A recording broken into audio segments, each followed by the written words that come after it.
నమస్కారం. ETV news కు స్వాగతం. ముఖ్యాంశాలు. నీట్ ఆందోళనల్లో పోలీసుల ప్రవర్తనపై సిట్ దర్యాప్తు అవసరమన్న సుప్రీంకోర్టు. ఎలాంటి నేర చరిత్ర లేని విద్యార్థుల విడుదలకు ఆదేశాలు.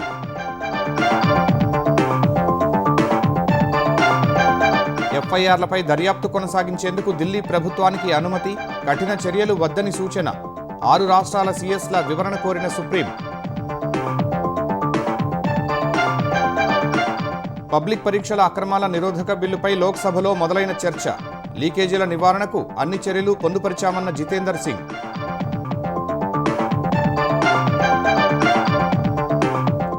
ప్రధాని మోదీ పోస్ట్ను తొలగించినందుకు క్షమాపణ చెప్పిన మెటా. సాంకేతిక కారణాల వల్లే పొరపాటు జరిగిందని కేంద్రానికి వివరణ.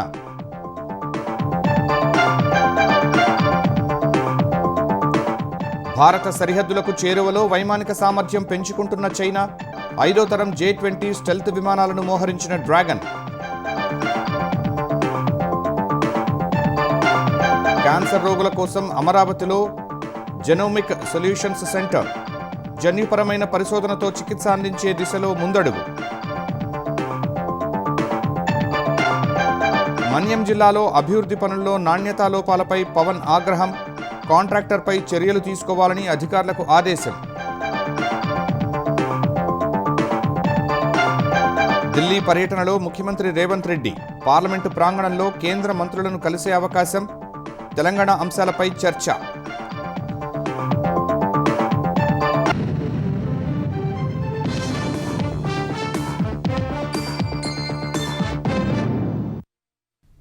నీట్ ప్రశ్నపత్రం లీకేజీకి వ్యతిరేకంగా జరిగిన ఆందోళనల సందర్భంగా అరెస్టు చేసిన వారిలో 18 ఏళ్లలోపు ఉండి ఎలాంటి నేర చరిత్ర లేని విద్యార్థులను వెంటనే విడుదల చేయాలని సుప్రీంకోర్టు ఆదేశించింది.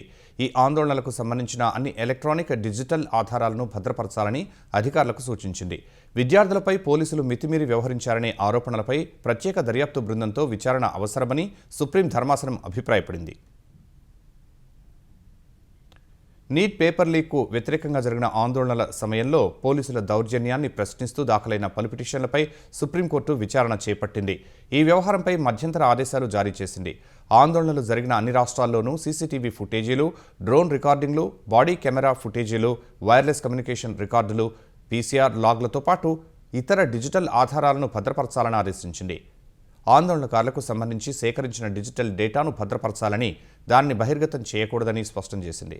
ఆందోళన చేసిన విద్యార్థులపై ఎలాంటి కఠిన చర్యలు తీసుకోవద్దని అధికారులను ధర్మాసనం ఆదేశించింది. అయితే నేర చరిత్ర ఉన్న వారికి ఈ మినహాయింపు వర్తించదని స్పష్టం చేసింది. ఎఫ్ఐఆర్లపై దర్యాప్తు కొనసాగించేందుకు ఢిల్లీ ప్రభుత్వానికి అనుమతిని ఇచ్చింది. అయితే విచారణ సమయంలో ఆందోళనకారులైన విద్యార్థులపై కఠిన చర్యలు తీసుకోవద్దని సూచించింది. ఆందోళనల సమయంలో జరిగిన అన్ని హింసాత్మక ఘటనల నిష్పాక్షికమైన, పారదర్శకమైన సమగ్ర విచారణ కోసం స్వతంత్ర కమిటీ లేదా ప్రత్యేక దర్యాప్తు బృందాన్ని ఏర్పాటు చేసే అంశాన్ని పరిశీలిస్తామని ధర్మాసనం తెలిపింది.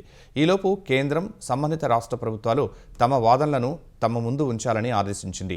పిటిషన్లలో లేవనెత్తిన ఆరోపణలపై ఢిల్లీ, మహారాష్ట్ర, బీహార్, కేరళ, మధ్యప్రదేశ్, ఉత్తరప్రదేశ్ ప్రభుత్వ ప్రధాన కార్యదర్శుల నుంచి ధర్మాసనం వివరణ కోరింది. మరోవైపు ఆందోళనల సందర్భంగా గాయపడిన 200 మందికి పైగా పోలీసు సిబ్బంది కుటుంబాల ఆందోళనలను కూడా ఈ దర్యాప్తు పరిగణలోకి తీసుకోవాలని సీజేఐ పేర్కొన్నారు. ఎవరు మితిమీరి ప్రవర్తించినా, చట్టాన్ని తమ చేతుల్లోకి తీసుకున్నా వారిని కఠినంగా శిక్షించాల్సిందేనని స్పష్టం చేశారు.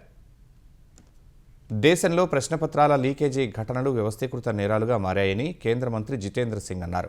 నీట్ ప్రశ్నపత్రం లీకేజీ నేపథ్యంలో ప్రవేశ పరీక్షల చట్ట సవరణ బిల్లుపై లోక్సభలో చర్చను ప్రారంభించిన ఆయన లీకేజీలను దృష్టిలో పెట్టుకుని ఇప్పటికే ఉన్న చట్టాన్ని మరింత కఠినతరం చేయాలని ప్రధాని నరేంద్ర మోదీ నిర్ణయం తీసుకున్నారని తెలిపారు. కొత్త చట్టం ప్రత్యేక ఫాస్ట్ ట్రాక్ కోర్టులను ఏర్పాటు చేయడానికి అవకాశం కల్పిస్తుందని చెప్పారు. దర్యాప్తును 2 నెలల వ్యవధిలో పూర్తి చేయాల్సి ఉంటుందన్నారు. ఆ తర్వాత ట్రయల్ కోర్టుకు 3 నెలల సమయం ఉంటుందని కేంద్ర మంత్రి తెలిపారు. ఫిర్యాదు నమోదైన రోజు నుంచి తీర్పు వచ్చే వరకు మొత్తం ప్రక్రియ 5 నెలలకు మించకుండా కాలపరిమితి విధించినట్లు చెప్పారు. తీర్పుపై అప్పీల్ చేసుకోవాలనుకుంటే అది హైకోర్టులోని ద్విసభ్య ధర్మాసనానికి తక్కువ కాకుండా 30 రోజుల్లోపు అప్పీల్ చేసుకోవాల్సి ఉంటుందని కేంద్ర మంత్రి జితేంద్ర సింగ్ వివరించారు.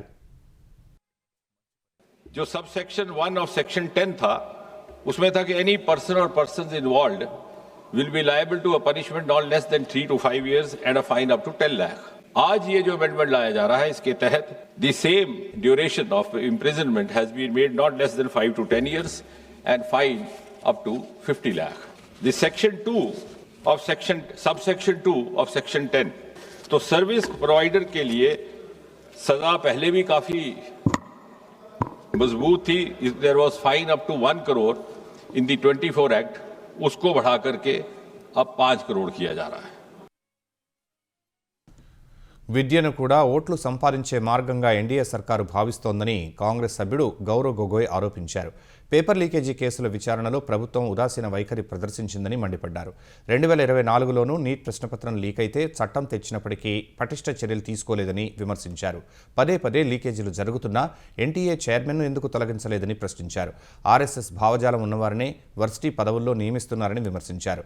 నీట్ లీకేజీతో 21 మంది విద్యార్థులు ఆత్మహత్యలు చేసుకున్నా ప్రధాని కనీసం స్పందించలేదని ధ్వజమెత్తారు. టాస్క్ ఫోర్స్ వేశామని ప్రధాని ఇన్స్టా రీల్ ద్వారా చెప్పారన్న గొగోయ్ 2 ఏళ్ల క్రితం ఏర్పాటు చేసిన నిపుణుల కమిటీ ఏం చేసిందని నిలదీశారు. ये सिर्फ एक दिखावा का बिल है, क्योंकि ये बिल एक संशोधन बिल है. आज से 2 साल पहले ये बिल लाया गया था, public examinations prevention of unfair act 2024. उस समय में भी सरकार ने इस बिल का इंट्रोडक्शन करते हुए ये कहा कि ये बहुत ही एक ऐतिहासिक कदम है और इससे शिक्षा विभाग सुधरेगा और इससे परीक्षा में जो पेपर लीक होते हैं अब नहीं होगा, अब किसी का साहस नहीं होगा. ऐसे कड़े दंड. बहुत दुख के साथ मैं कहना चाहता हूं कि एक अखबार में आर्टिकल आया 2026 में कि जो 45 व्यक्ति थे जो चार्जशीट हुए थे नीट यूजी 2024 पेपर लीक के मामले में, 45 में से 44 को बेल मिल चुका है. यह है इनकी गंभीरता, यह है इनके छात्रों के प्रति इनकी संवेदना. రాజ్యసభలో వాయిదాల పర్వం కొనసాగుతోంది. నీట్ ప్రశ్నపత్రం లీకేజీ అంశంపై విపక్షాల ఆందోళనలతో ఎలాంటి కార్యకలాపాలు సాగకుండానే సభ బుధవారానికి వాయిదా పడింది. ఉదయం సభ ప్రారంభం కాగానే నీట్ లీకేజీపై ఆందోళనలు చేసిన విద్యార్థులపై లాఠీచార్జ్ అంశాన్ని ప్రస్తావించిన విపక్షాలు దీనిపై హోంమంత్రి అమిత్ షా ప్రకటన చేయాలని డిమాండ్ చేశాయి. వెంటనే అధికారపక్ష సభ్యులు విపక్షాలపై విమర్శలు చేస్తూ నినాదాలు చేయగా సభ మధ్యాహ్నం 2 గంటలకు వాయిదా పడింది. తిరిగి సమావేశమైన పరిస్థితిలో మార్పు లేకపోవడం వల్ల బుధవారానికి వాయిదా పడింది. నీట్ వ్యవహారంలో జంజీ ఆందోళనలకు సంబంధించి వైరల్ అవుతున్న రీల్స్ చూస్తే తనకు వాంతులు వచ్చినంత పనైందని బాలీవుడ్ నటి బీజేపీ ఎంపీ కంగనా రనౌత్ అన్నారు. ఇప్పటివరకు తన జీవితంలో ఇంత వికారమైన దృశ్యాలను ఎప్పుడూ చూడలేదని ఆమె మండిపడ్డారు. యువతీ యువకులు మాట్లాడిన తీరు, భాష చాలా అసహ్యంగా ఉన్నాయని, ఈ పిల్లల్ని వారి తల్లిదండ్రులు ఎలా పెంచారని ఇన్స్టాగ్రామ్ వేదికగా పోస్ట్ చేశారు. ఇలాంటి యువతులు ఎప్పటికీ గృహిణులు కాలేరని విమర్శించారు. భారత్ అనేది ఎంతో సాంస్కృతిక విశిష్టత, సంస్కారం కలిగిన దేశమని గుర్తు చేసిన కంగనా ఈ నిరసనకారులు తమ ప్రవర్తనతో కేవలం చెత్తను, అపరిశుభ్రతను మాత్రమే ప్రపంచం ముందుకు తెచ్చారని విమర్శించారు. ఈ సోషల్ మీడియా రీల్స్ తనను మానసికంగా చాలా కలవరపెట్టాయని, తనకు ఇప్పుడు డిజిటల్ డీటాక్స్ అవసరమని ఆమె పోస్టులో పేర్కొన్నారు. ఎల్నినో పరిస్థితుల్లో తెలంగాణలో రైతులను ఆదుకునేందుకు సహకరించాలని సీఎం రేవంత్ రెడ్డి కేంద్రాన్ని కోరారు. ఈ మేరకు పార్లమెంటు భవనంలో కేంద్ర వ్యవసాయ శాఖ మంత్రి శివరాజ్ సింగ్ చౌహాన్ను కలిసిన రేవంత్ రెడ్డి ఎల్నినో పరిస్థితులను దృష్టిలో పెట్టుకుని తెలంగాణలో రైతులను ప్రత్యామ్నాయ పంటల వైపు మళ్లిస్తున్నామని చెప్పారు. ఈ పంటలు వేసే రైతులకు తగిన గిట్టుబాటు ధరలు అందించేందుకు ఇప్పటి నుంచే చర్యలు చేపట్టాలని కోరారు. ఇదే సమయంలో ఖరీఫ్ సీజన్లో తెలంగాణకు అవసరమైన యూరియాను అందించాలని రేవంత్ రెడ్డి కేంద్ర మంత్రిని కోరారు. అంతకుముందు సీఎం మాజీ మంత్రి జైపాల్ రెడ్డి వర్ధంతిని పురస్కరించుకుని ఆయనకు ఘనంగా నివాళులు అర్పించారు. ఉత్తమ పార్లమెంటేరియన్ జైపాల్ రెడ్డి జీవితం తరతరాలకు స్ఫూర్తిదాయకమని కొనియాడారు. క్యాన్సర్ రోగులకు జన్యుపరమైన పరిశోధనల ద్వారా వైద్య చికిత్సలు అందించే దిశగా కీలక ముందడుగు పడింది. అమరావతిలో ఇంటిగ్రేటెడ్ ప్రెసిషన్ ఆంకాలజీ విధానాన్ని ప్రారంభించేందుకు ఆస్ట్రాజెనెకా ఇండియా ఆంధ్రప్రదేశ్ ప్రభుత్వంతో ఒప్పందం చేసుకుంది.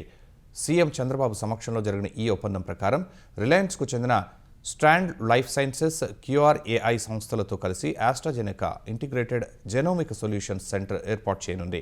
ఊపిరితిత్తులు, రొమ్ము క్యాన్సర్ రోగుల కోసం అధునాతన జన్యు పరీక్షలు, బయోమార్కర్ టెస్టింగ్ చేసేందుకు ఇంటిగ్రేటెడ్ జెనోమిక్ సొల్యూషన్ సెంటర్ను నెలకొల్పనుంది. అమరావతి క్వాంటమ్ వ్యాలీ ఆస్ట్రాజెనెకా భాగస్వామ్యంతో ఈ చికిత్సా విధానాన్ని ప్రారంభించనున్నారు. AI, నెక్స్ట్ జనరేషన్ సీక్వెన్సింగ్, ఆధునిక జన్యు చికిత్స విధానాల్ని ఉపయోగించి క్యాన్సర్ను ప్రారంభ దశలోనే గుర్తించి శరీరతత్వానికి అనుగుణంగా చికిత్స చేసేలా ఇంటిగ్రేటెడ్ ప్రెసిషన్ ఆంకాలజీ విధానం ఉపకరించనుంది. ప్రజలందరికీ అందుబాటులో అత్యాధునిక వైద్య సదుపాయాలను తీసుకురావటమే ఈ ఒప్పందం లక్ష్యమని చంద్రబాబు స్పష్టం చేశారు. వైద్య రంగంలోని వ్యవస్థలు ప్రిడిక్టివ్, ప్రివెంటివ్, క్యూరేటివ్ విధానంలో పనిచేయాలని దిశానిర్దేశం చేశారు. క్యాన్సర్ సహా ఇతర వ్యాధులపై కూడా క్వాంటమ్ వ్యాలీ నుంచి పరిశోధనలు జరగాలని పేర్కొన్నారు. పార్వతీపురం మన్యం జిల్లా పరిధిలోని పెదపెంకి గ్రామంలో చేపట్టిన అభివృద్ధి పనుల్లో నాణ్యతా లోపాలపై ఉప ముఖ్యమంత్రి పవన్ కళ్యాణ్ ఆగ్రహం వ్యక్తం చేశారు. నాణ్యతా ప్రమాణాలు పాటించని కాంట్రాక్టర్పై చర్యలు తీసుకోవాలని ఆదేశించారు. బిల్లులు చెల్లించకుండా నిలిపివేయాలని కలెక్టర్తో పాటు అధికారులను ఆదేశించారు. పెదపెంకి గ్రామంలో నిర్మించిన సిమెంట్ రోడ్లలో పగుళ్లు ఏర్పడిన విషయం ఆయన దృష్టికి వచ్చింది. చీఫ్ క్వాలిటీ కంట్రోల్ అధికారిని పెదపెంకి గ్రామానికి పంపించి క్షేత్రస్థాయి పరిశీలన చేపట్టారు. తనిఖీల్లో 5 సీసీ రోడ్ల నిర్మాణంలో నాణ్యతా లోపాలున్నట్లు వెల్లడైంది. క్వాలిటీ కంట్రోల్ అధికారులు సమర్పించిన నివేదిక ఆధారంగా కాంట్రాక్టర్పై చర్యలు చేపట్టాలని పవన్ కళ్యాణ్ ఆదేశించారు. ఈ సందర్భంగా పెదపెంకిలో అభివృద్ధి పనుల పురోగతిపై కలెక్టర్తో పాటు పంచాయతీరాజ్ ఇంజనీరింగ్ విభాగం అధికారులతో వీడియో కాన్ఫరెన్స్ ద్వారా పవన్ సమీక్షించారు. గ్రామంలో రోడ్లు, డ్రైన్ల నిర్మాణ పనులను త్వరగా పూర్తి చేయాలని ఆదేశించారు. ప్రజలకు మౌలిక సదుపాయాలు కల్పించడంలో నిర్లక్ష్యాన్ని సహించబోమని, నాణ్యత తప్పనిసరిగా పాటించాలని పవన్ కళ్యాణ్ స్పష్టం చేశారు. అభివృద్ధి పనుల పర్యవేక్షణ బాధ్యతలను స్థానిక శాసనసభ్యులు కూడా తీసుకోవాలని సూచించారు. తిరుపతి గ్రాండ్ వరల్డ్ ప్రాంతంలో చిరుతపులి సంచారంతో స్థానికులు భయాందోళనకు గురయ్యారు. ఉపాధ్యాయ నగర్ అటవీ ప్రాంతంలోని పిట్టగోడపై చిరుత కూర్చుని ఉండడాన్ని గమనించి అటవీశాఖ అధికారులకు తెలియజేశారు. అధికారులు ఘటనా స్థలానికి చేరుకుని టపాసులు పేలుస్తూ, కేకలు వేస్తూ చిరుతను అడవిలోకి తరిమే ప్రయత్నం చేశారు. గత నెల రోజులుగా ఉపాధ్యాయ నగర్, శ్రీనివాసమంగాపురం, అవిలాల, రామచంద్రాపురం ప్రాంతాల్లో చిరుతల కదలికలు వెలుగు చూస్తున్నాయి. అటవీశాఖ అధికారులు ఈ ప్రాంతాల్లో డ్రోన్ కెమెరాలు, ట్రాప్ కెమెరాలు, బోన్లు ఏర్పాటు చేసి ప్రత్యేక బృందాలతో గాలింపు చర్యలు చేపట్టారు. స్థానికులను అప్రమత్తం చేస్తూ చిరుతపులి సంచారంపై అటవీశాఖ ఫ్లెక్సీలు కూడా ఏర్పాటు చేసింది. సింహాచలం వరాహ లక్ష్మీనరసింహస్వామి గిరి ప్రదక్షిణ కోలాహలంగా సాగుతోంది. సూర్యోదయానికి ముందే వేలాది సంఖ్యలో భక్తులు తొలి పావంచ వద్ద కొబ్బరికాయ కొట్టి గిరి ప్రదక్షిణ చేస్తున్నారు. 32 కిలోమీటర్ల మేర సాగే గిరి ప్రదక్షిణకు 6 నుంచి 7 లక్షల మంది భక్తులు వస్తారనే అంచనాతో అధికారులు ఏర్పాట్లు చేశారు. ట్రాఫిక్, భద్రత, తాగునీరు, వైద్యం, పారిశుద్ధ్యం, విద్యుత్, రవాణాపై ప్రత్యేక దృష్టి పెట్టారు. గిరి ప్రదక్షిణ మార్గాన్ని 7 జోన్లు, 28 సెక్షన్లుగా విభజించి ప్రతి సెక్షన్కు పోలీసు, జీవీఎంసీ అధికారులను ఇన్ఛార్జీలుగా నియమించారు. సింహాచలం గిరి ప్రదక్షిణకు ఉత్తరాంధ్ర జిల్లాలతో పాటు ఒడిశా, ఛత్తీస్గఢ్, తెలంగాణ, కర్ణాటక, గుజరాత్ నుంచి భక్తులు తరలివచ్చారు.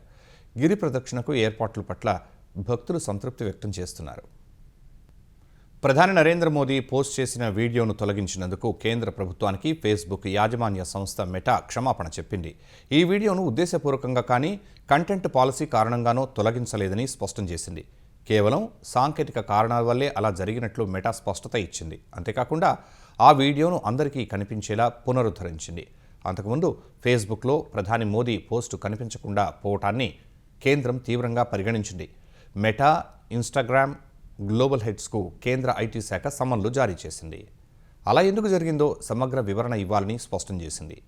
నీట్ నిరసనల వ్యవహారంపై ప్రధాని మోదీ ఫేస్బుక్, ఇన్స్టాగ్రామ్లలో వీడియో పోస్ట్ చేశారు. పరీక్ష పత్రం లీకేజీ, ఆందోళనలు, ప్రభుత్వం తీసుకుంటున్న చర్యలపై యువతను ఉద్దేశించి మాట్లాడిన వీడియో ప్రజల దృష్టిని ఆకర్షించింది.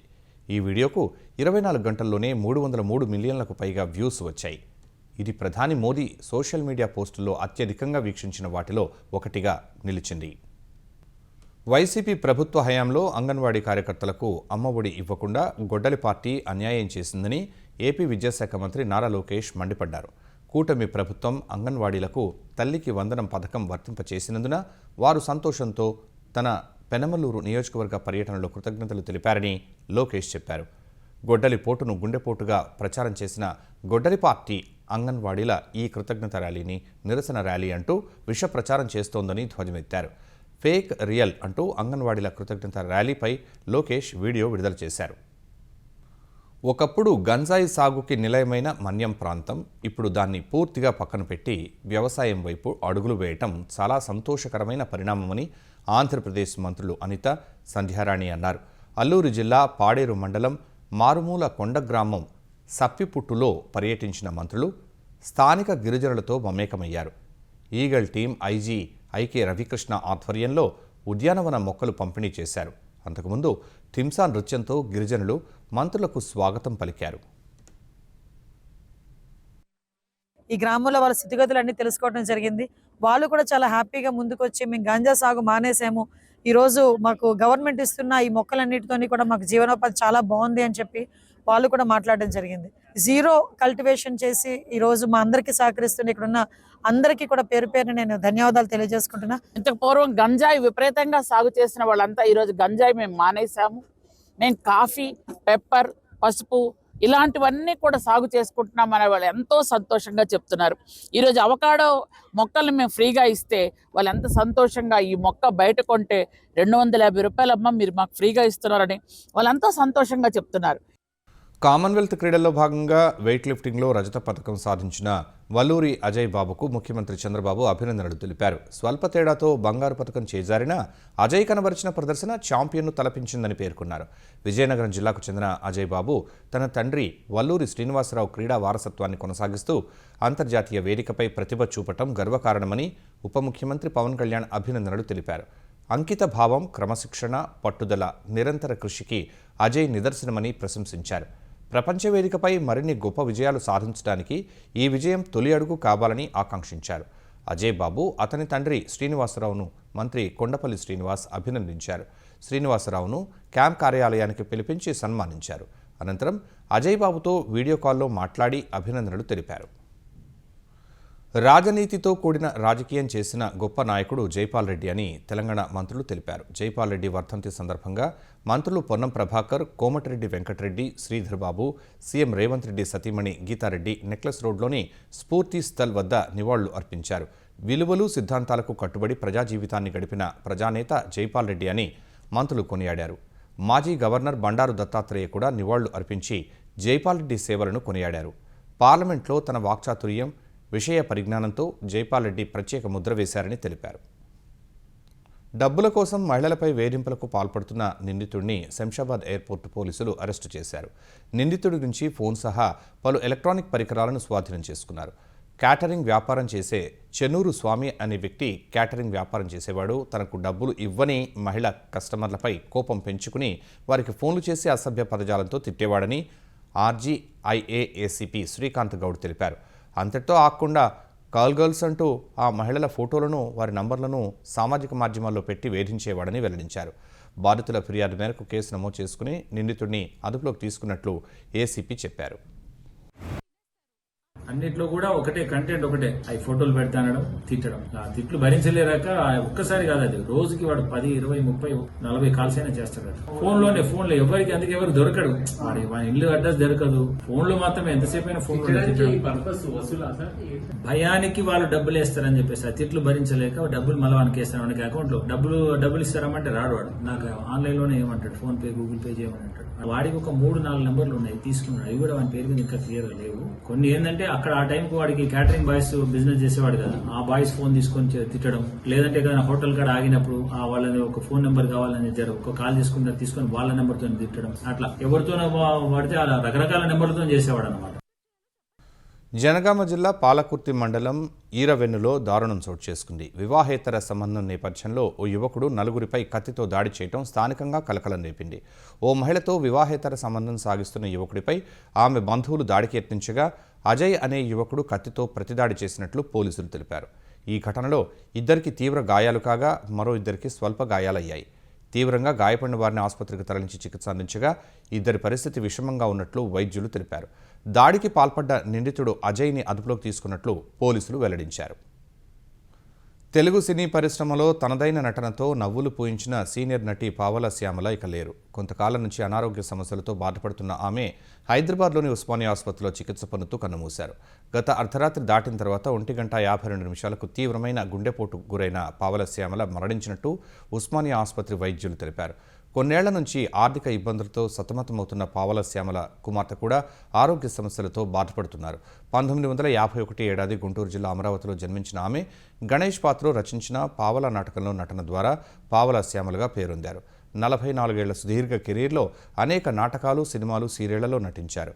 బాబాయ్ అబ్బాయ్, స్వర్ణకమలం, కర్తవ్యం, దండోరా, మనసంతా నువ్వే, వర్షం, బెంగాల్ టైగర్, మత్తు వదలరా వంటి సినిమాల్లో నటించారు. పావలా శ్యామల మృతిపై తెలుగు సినీ ప్రముఖులు ప్రగాఢ సంతాపం వ్యక్తం చేశారు. ఆమె భౌతికాయాన్ని ready to serve free old age home ఫౌండేషన్కు తరలించారు. రేపు వనస్థలిపురంలోని శ్మశాన వాటికలో అంత్యక్రియలు జరగనున్నాయి. పశ్చిమాసియాలో 3 రోజుల నుంచి యుద్ధానికి విరామం రావడంతో ఊరట పొందుతున్న వేళ అమెరికా, ఇరాన్ మరోసారి పరస్పర హెచ్చరికలకు దిగడం మళ్లీ ఆందోళన కలిగిస్తోంది. ఇరాన్ను లంచాలతో కొనలేమని, వారిని ఓడించి తీరాల్సిందేనంటూ అమెరికా అధ్యక్షుడు డొనాల్డ్ ట్రంప్ వ్యాఖ్యానించడం మరోసారి ఆందోళనకు దారితీసింది.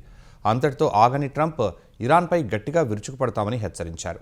ఇరాన్తో చర్చలు సానుకూలంగా సాగుతున్నాయని, త్వరలోనే పెద్ద ముగింపు వచ్చే అవకాశం ఉందంటూనే ట్రంప్ ఇలా హెచ్చరికలు చేయడం ఉద్రిక్తతలను పెంచవచ్చనే వాదన వినిపిస్తోంది. మిషిగన్లో జరిగిన ర్యాలీలో పాల్గొన్న ట్రంప్ ఇరాన్ చర్చలకు రాకుంటే పాత పద్ధతిలోనే ముందుకు వెళ్తామన్నారు. ఈ వ్యాఖ్యలపై ఇరాన్ కూడా గట్టిగానే స్పందించింది. తమపై విధించిన సముద్ర దిగ్బంధనాన్ని తొలగించకుంటే తీవ్ర పరిణామాలు తప్పవని తేల్చి చెప్పింది. ఇరాన్పై చేసే ప్రతి దాడికి జవాబు ఇవ్వకుండా వదలబోమని హెచ్చరించింది. అటు అమెరికా, ఇరాన్ మధ్య సంప్రదింపుల్లో గణనీయమైన పురోగతిని సాధించినట్లు రెండు దేశాల మధ్య మధ్యవర్తిత్వం వహిస్తున్న పాకిస్తాన్, ఖతార్ అధికారులు తెలిపారు. ఉద్రిక్తతలను తగ్గించి గతంలో విచ్ఛిన్నమైన తాత్కాలిక కాల్పుల విరమణ ఒప్పందాన్ని పునరుద్ధరించేందుకు కృషి చేస్తున్నట్లు తెలిపారు.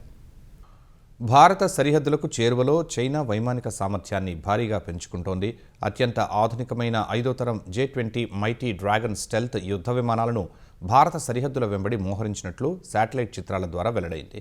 గతేడాది జూన్ నాటికి లదాఖ్లోని లేహ్, అరుణాచల్లోని తవాంగ్కు సమీపంలోని హోటాన్, డామ్షుంగ్ వైమానిక స్థావరాల్లో ఏకంగా 11 J-20 ఫైటర్లను గుర్తించారు. ఎక్కువ ఎత్తులో స్టెల్త్ యుద్ధ విమానాలను ఆపరేట్ చేయటం చైనాకు ఇప్పుడు చాలా సులభమని రక్షణ నిపుణులు హెచ్చరిస్తున్నారు. ప్రస్తుతం భారత వైమానిక దళం వద్ద ఉన్న రాఫెల్ వంటి నాన్ స్టెల్త్ జెట్లతో పోలిస్తే చైనాకు స్పష్టమైన ఆధిపత్యం ఉంటుందన్నారు. మరోవైపు భారత్ తలపెట్టిన తొలి స్వదేశీ స్టెల్త్ జెట్ AMCA ప్రాజెక్టు పూర్తి స్థాయిలో అందుబాటులోకి రావడానికి కనీసం 10 ఏళ్ల సమయం పడుతుందన్నారు. అమెరికాలోని విస్కాన్సిన్ రాష్ట్రాన్ని టోర్నడో అతలాకుతలం చేసింది. ఈశాన్య విస్కాన్సిన్లోని మెనాషా, యాప్టిల్టన్ నగరాల్లో భయంకరమైన సుడిగాలి బీభత్సం సృష్టించింది. సుమారు 20 నిమిషాల పాటు నేలపై వీచిన సుడిగాలులకు వందలాది ఇళ్లు ధ్వంసమయ్యాయి. భారీ వృక్షాలు నేలకొరిగాయి. ఈ భీకర టోర్నడో ప్రభావంతో అమెరికాలోని మిడ్వెస్ట్ ప్రాంతంలో 3,90,000 మందికి పైగా వినియోగదారులకు విద్యుత్ సరఫరా నిలిచిపోయింది. సుమారు 20 నిమిషాల పాటు నేలపై వీచిన సుడిగాలులు తరువాత వెన్నెబాగో సరస్సుపైకి వెళ్లినట్లు అధికారులు తెలిపారు. ఈ స్వల్ప వ్యవధిలోనే మెనేషా, యాపిల్టన్ నగరాల్లో సుడిగాలి ఊహించని నష్టాన్ని మిగిల్చిందన్నారు. చాలా చోట్ల ఇళ్ల పైకప్పులు ఎగిరిపోగా భారీగా ఆస్తి నష్టం సంభవించింది. ఈ పరిస్థితి తీవ్రతను దృష్టిలో పెట్టుకుని ప్రజలెవరూ ఇళ్ల నుంచి బయటకు రావద్దని, ఎక్కడి వారు అక్కడే సురక్షితంగా ఉండాలని పోలీసులు సూచించారు. విన్నెబాగో కౌంటీలో చెట్ల కొమ్మలను నరుకుతున్న 29 ఏళ్ల విద్యుత్ కార్మికుడు పిడుగుపాటుకు గురై ప్రాణాలు కోల్పోయాడు. ముఖ్యాంశాలు మరోసారి. నీట్ ఆందోళనల్లో పోలీసుల ప్రవర్తనపై సిట్ దర్యాప్తు అవసరమన్న సుప్రీంకోర్టు. ఎలాంటి నేర చరిత్ర లేని విద్యార్థుల విడుదలకు ఆదేశాలు.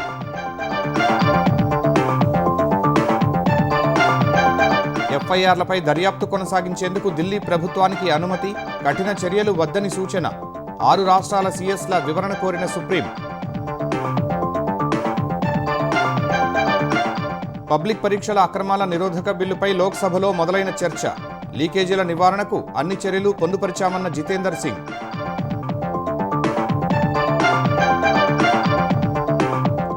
ప్రధాని మోదీ పోస్ట్ను తొలగించినందుకు క్షమాపణ చెప్పిన మెటా, సాంకేతిక కారణాల వల్లే పొరపాటు జరిగిందని కేంద్రానికి వివరణ.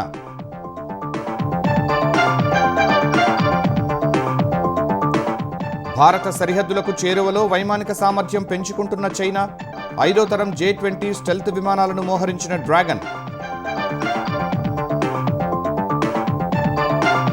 క్యాన్సర్ రోగుల కోసం అమరావతిలో జెనోమిక్ సొల్యూషన్స్ సెంటర్. జన్యుపరమైన పరిశోధనతో చికిత్స అందించే దిశలో ముందడుగు. మన్యం జిల్లాలో అభివృద్ధి పనుల్లో నాణ్యతా లోపాలపై పవన్ ఆగ్రహం. కాంట్రాక్టర్పై చర్యలు తీసుకోవాలని అధికారులకు ఆదేశం. ఢిల్లీ పర్యటనలో ముఖ్యమంత్రి రేవంత్ రెడ్డి. పార్లమెంటు ప్రాంగణంలో కేంద్ర మంత్రులను కలిసే అవకాశం. తెలంగాణ అంశాలపై చర్చ.